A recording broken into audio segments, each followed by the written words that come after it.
Barbara Singer, 5 Deerfield Road. Dr. Piscucci, do you have an estimate on what those bills come to?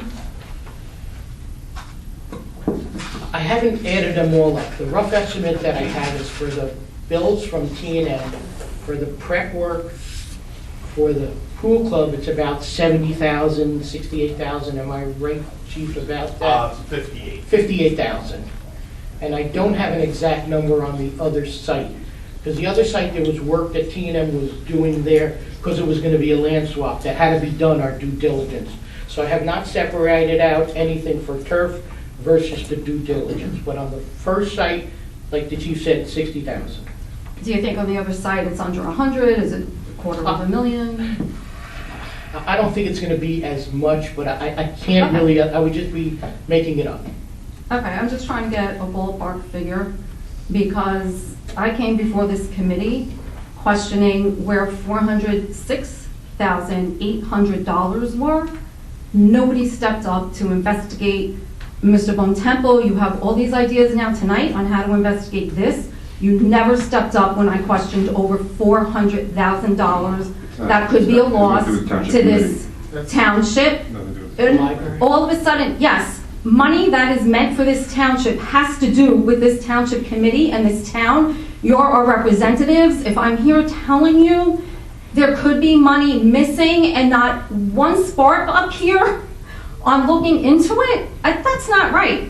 I mean, I'm not saying don't look into this, but the amounts are far less than I came up here questioning. And I don't understand why this is suddenly getting so much attention, and when I questioned over $400,000, Barbara, there was I nothing. appreciate your passion, but we have no control over the foundation. You are running this township, you Yes, but have that has nothing to do control. with the township. Has It nothing- does, it was a Nothing to committee. do with the township, has nothing to do with I the township. completely disagree with Well, that's you. your opinion, but we have. It's not an opinion. I've never had anything to do with them. If I was involved with the Library Foundation, then it would have been done. But there's nothing there that has anything to do with Holmdel Township. That I've does heard not all fall that under our, before. that does not fall under our. Greg, you are the liaison to the Library Foundation. I think it would be helpful. About the foundation. Okay, this is like saying Mr. Broberg took on all this work out of the blue. Did the Holmdel Library Foundation set itself up out of the blue to do fundraising that you promised us would be done? It's the same analogy. It is. You can't keep saying you have nothing to do with it when you guided this foundation to be set up to handle fundraising. Mr. Bontempo's wife is on it. All his neighbors are on it. How do you stand back and say you have nothing to do with this? You have no ability to look into a $400,000 potential loss to this town. You have no ability? You do. You know you do. It's grandstanding.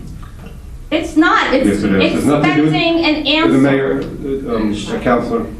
I know we've had our back and forth on this topic, so it's like Groundhog Day here, but the Holmdel, we could end it though, we could end it. At the end of the day, the money was raised, and the only time that we've seen a check was 2 years ago. So at the end of the day, let's end it. So tell me, what can you do? I'm sure you want to know where $400,000 is, I would don't like to you? know.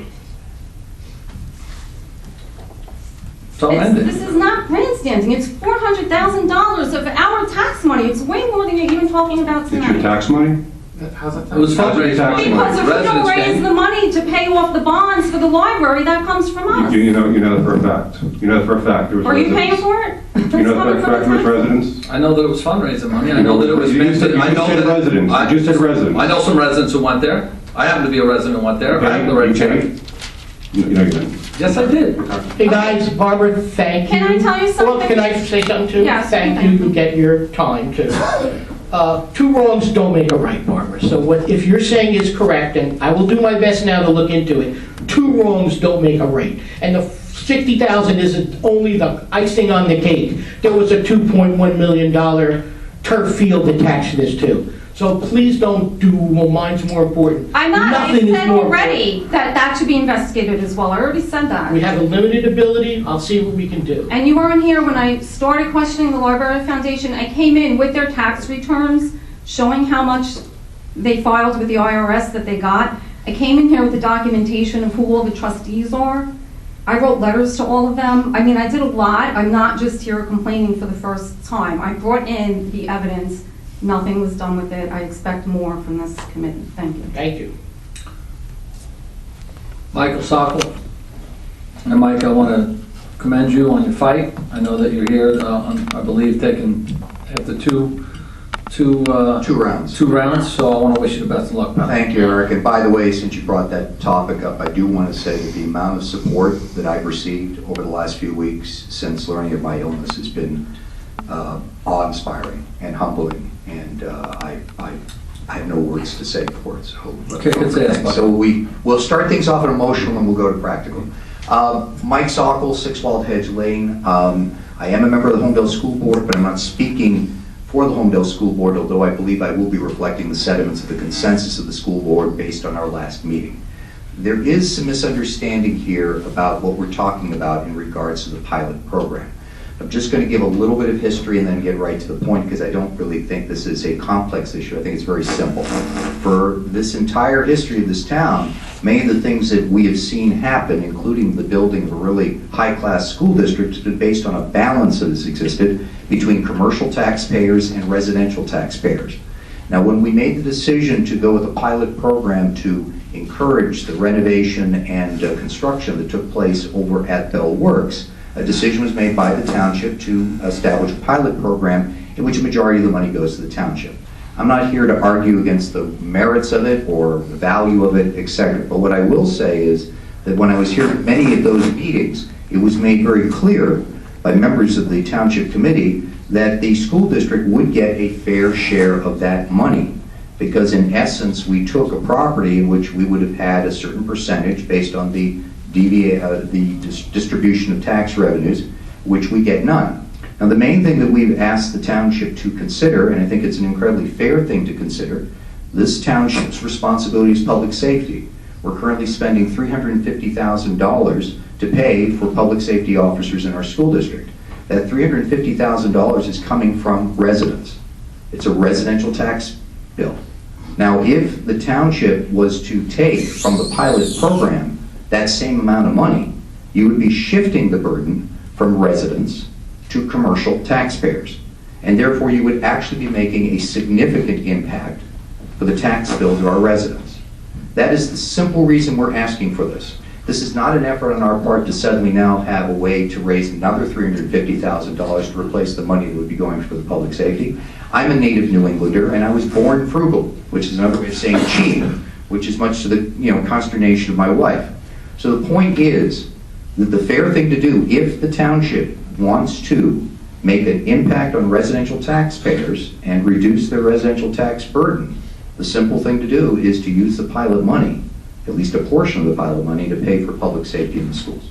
Thank you. Thank you very much. Thanks, Mike. Anybody else in the public? Let's go with in the deep back. Mrs. Lou. We might have to bring the mic down a little bit. Yes. Maybe a foot or so. Oh, that's good. Chongming Liu, 37 Oaks Drive. Since I see a few officers here, so I would like to thank them. Ran a very successful and very nice National Night Out last Tuesday. I enjoyed a lot and I saw a lot of happy face. So thank you, our department of police department, recreation, and our first aid squad, and then wonderful. And that I think it was our first time running this program. Hope to see more in the coming years. Thank you. Thank you. Scott?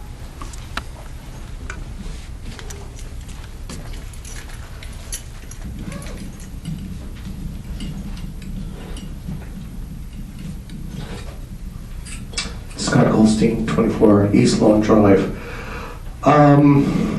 Last Township Committee meeting, I asked about the new fields going up at Phillips Park, whether they would be certified to be free of carcinogens. Okay. I received from Wendy, Township Clerk, a marketing piece from, I suppose, one of the manufacturers that will be providing the material. What I was looking for is a certification that any of the materials that are being used at the Phillips Parks are certified to be free of carcinogens. Okay, so we haven't quite made the bar there. At the same time, the EPA has released in July their first volume of the study on the diachrome used for the infield.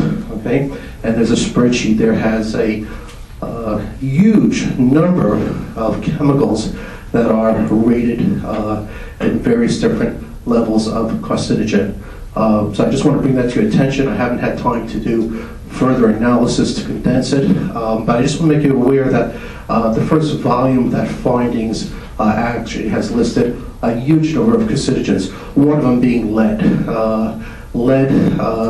The EPA will not rate. And the reason why is they haven't been able to find any level that does not cause damage to children or to people, okay? It's that dangerous, okay? So I just want to bring that to your attention, and I hope to have further analysis of that data.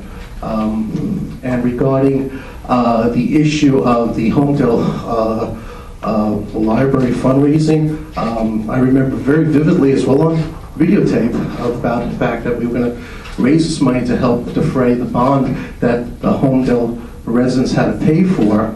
And I think we could spend some money to hire an attorney to look into this and possibly prosecute this for the fact that the monies are not going to what they claim to do, okay? And even if the attorney, the township attorney, works with either the county or the state with their prosecutors to bring this to find out why the monies haven't gone to what they said it was. It's fraud. Okay, simple. I mean, I'm not an attorney, but I know that's mail fraud. There's got to be tons of things, and we're all citizens here. Okay, I would think that if somebody gets up here and says we're going to raise money for the library, and then they don't deliver on that, I think we would all be pretty annoyed. Okay. Thank you. Scott, Mr. Mayor, can I respond to him? I disagree with you completely on your idea of lead. We know what lead levels cause problems. Lead is all around us, Scott. I disagree also about the turf, and you know we're oil and vinegar up here, but the American Academy of Pediatrics doesn't like turf because of it more increased injuries, ankle sprains and stuff like that. But no data have I seen from them, and I'm a member, that says there's increased cancer risk with this. So my opinion is that the turf is safe for the kids, and I would never do anything to hurt kids. And like I said, you know, I'm oil and water with a lot of the people up here. But I disagree with you completely about the turf. I think it is safe for our children, and it's hogwash. And Dr. Pascucci, I really do appreciate your position on this.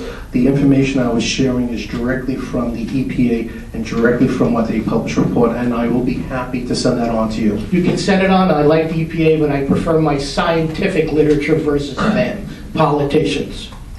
Thank you. Scott, your comments well taken, Mayor. I just want to respond to the legal concern that you raised because I don't want anyone to have any misimpression. You seem to connote some form of criminal activity warranting this body reaching out to a county or state prosecuting entity. I believe, to the best of my understanding, the comments made before and the ones that you're referencing are comments that relate to, and I'll repeat this for the benefit of everyone here who may not have been at past meetings, an independent, nonprofit, 501c3 with a vested purpose of raising money for the Holmdel Library. This body has nothing to do from a legal standpoint or from any other standpoint with the operations of this independent nonprofit. So while every resident certainly has the right to say whatever they'd like at the podium, this committee has no oversight or responsibility for the operations of such an independent nonprofit. So I don't want anyone to have the impression that we're not acting upon something we should be acting upon. Thanks. Anyone? Paul? Jim?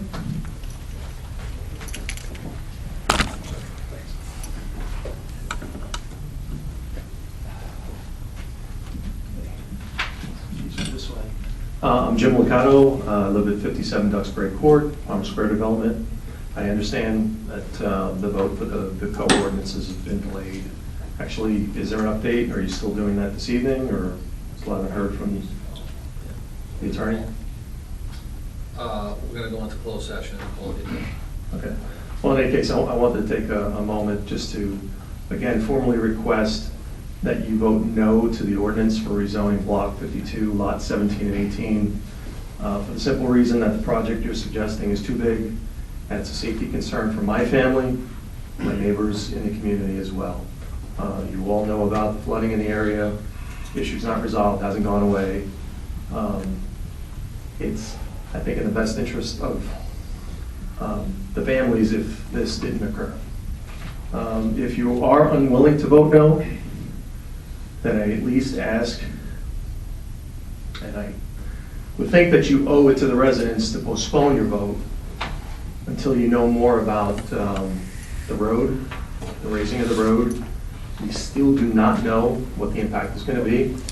I am an engineer myself, and while I trust that our engineers have the best interest, of the residents in town, there is no model that is 100% accurate. We don't know what we don't know, and it really is in the best interest of the residents for you to wait until you know more about the impact that this raising of the road will have. The second is the Rutgers study. It's not complete. It's a preliminary study. Right off the bat, they're telling us that there is severe flooding in the area. They confirm it. We already knew that. They're saying that there's a lot of waters coming from upstream. Very hard to control at this point because of all the development that's gone on. They've also acknowledged in at least the presentation I went to that desilting and desnagging is not going to solve the problem. This is something that I've talked to the committee about. I was involved with Mr. DeMasso many years ago. The county did desilt and desnag the creek with no relief. And the Rutgers folks are saying the same thing. They confirmed that. The last thing that I wanted to bring up is there is now a new development on Taylor Lane. It's considered Middletown, but it is adjacent to the Holmdel borders. It is right near the creek. It's actually right near where that veterinarian doctor resides, where he has his practice. A gentleman was here talking about his dumpsters floating away. So these are new developments, 3 new, very important, and could have major impacts to Palmer Avenue and the rest of us that live downstream. You owe it to us to take the time before voting on this to make sure that we're safe. Thank you. Thank you.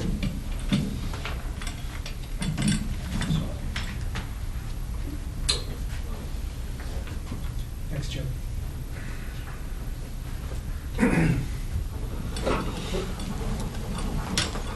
Robert Generke, Gengerke, 77 Arlington Court. I've spoken with everyone here before, and I'd like to reiterate what Jim just said.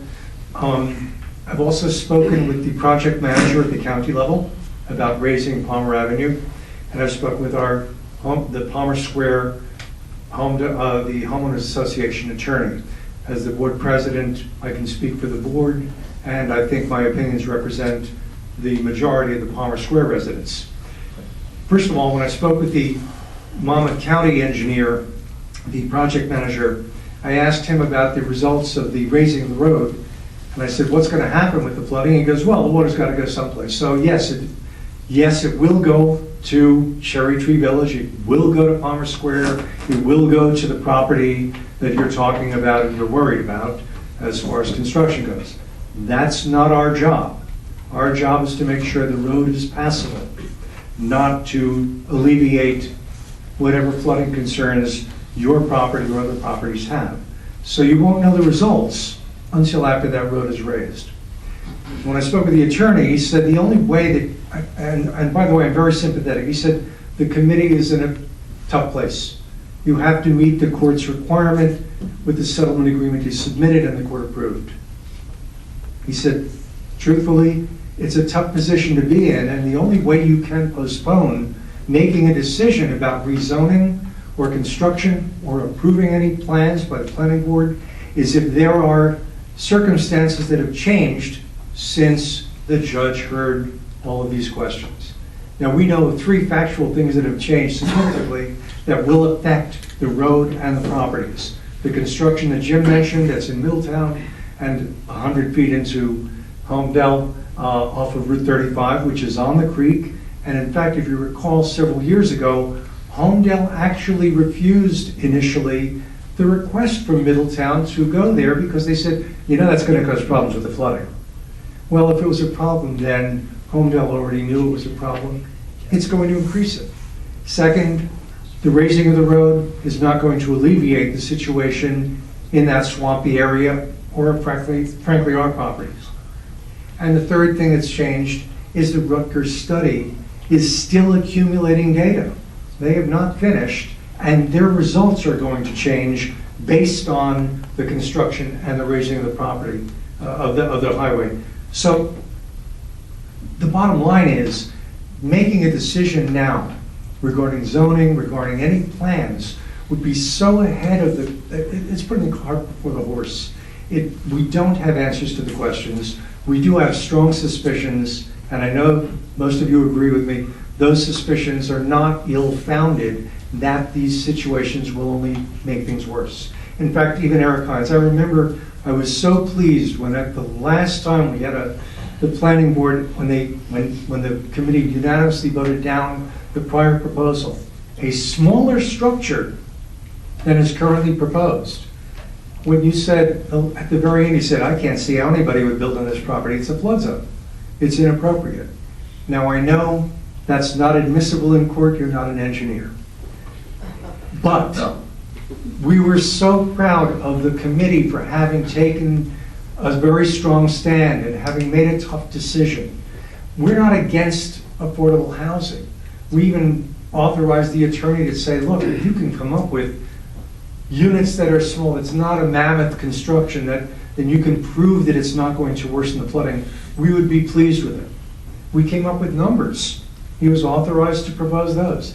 Those have not been accepted, and we're very dismayed that that's still the situation. So we're begging you to please, just based on logic and reason, the facts, to not vote to change the zoning and pursue this project at this point, because we don't know what the results of this work is going to be. Thank you. Thank you very much. Kathy?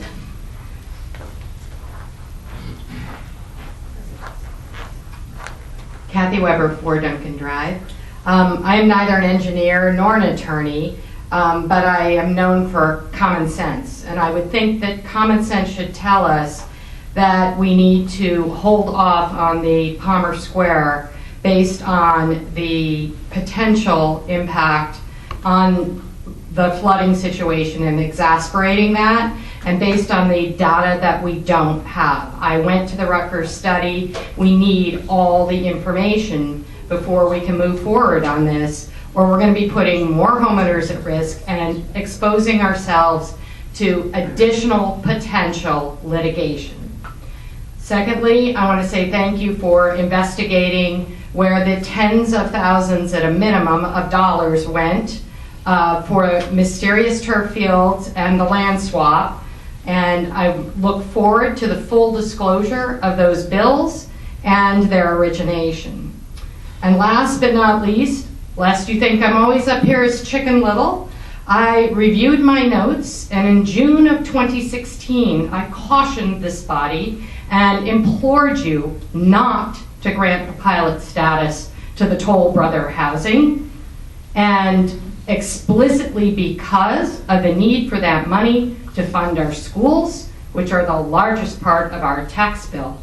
So I would remind you that what I cautioned you about then is now coming to fruition with our increases in our taxes, and I would hope you would reconsider and direct that pilot money back to the taxpayer where it belongs. Thank you. Sir? Prakash Santana, 18 Barbera Drive.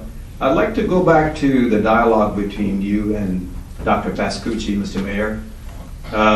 You mentioned if the township administrator had done that stuff on her own, she's gone, what are we going to do about it?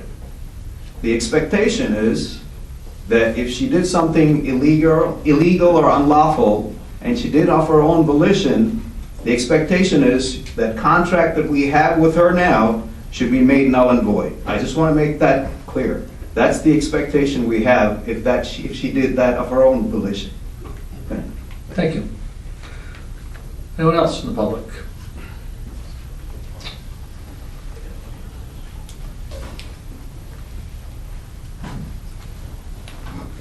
Venario, 6 Community Court. I was hoping to get an update for some of the field improvements and specifically the lights at the Holmdel softball field. Anybody have any information? In terms of the shared services agreement with the Board of Ed, all the boxes have been checked, the contract is signed, and I believe the Township's Director of Infrastructure is reaching out to the folks at the Board of Ed and the contractor to get things moving, and I believe the expectation is to do it this month so that it's all done before school starts. Chief, I guess. That is correct. Great. Terrific. Thank you very much. Excellent. Anyone else in the public? See no one else? Motion to return back into Yeah, I executive. spoke with Andy, he's available, so I'd recommend to the committee a motion to go into closed session to discuss affordable housing. To the public, the committee reserves the right to come back into public session and take action.